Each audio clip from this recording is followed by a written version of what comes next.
పొయ్యి మీదకి పొణికిత్తులు లేవు గాని పోకట ఎక్కువ అన్నట్టుగా బంగ్లాదేశ్ పోళ్ళు మన దేశంతోటి కయ్యానికి కాలు దూతుర్రు.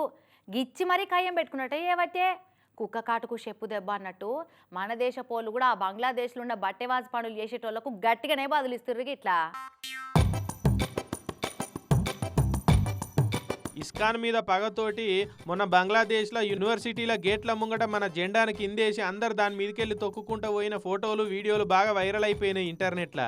ఇక అది చూసిన ఇండియన్లు చాలా మంది బగ్గు అన్నారు. బంగ్లాదేశ్ వాళ్ళు బాగా నీలుగుతుర్రు, వాళ్ళకు బుద్ధి చెప్పవలసిందే అని గరమయ్యారు. ఇక అట్లా రెండు దేశాల పంచాయతీ నడుస్తుండగానే బెంగాల్లో ఉన్న సిలిగురి మున్సిపాలిటీ ఆఫీస్ ముంగట సేమ్ మన జెండాను పెట్టి ఎట్లా దొక్కిచ్చిరు అట్లనే బంగ్లాదేశ్ గవర్నమెంట్ ప్రధాన సలహాదారు మహమ్మద్ యూనస్ ఫోటోను అట్లనే దొక్కిచ్చిరు.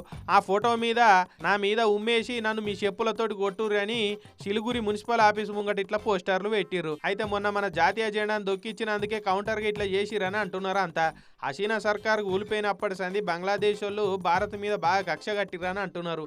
మరి చూడాలే ఈ పంచాయతీ ఏడు దాకా పోతుందో ఇక.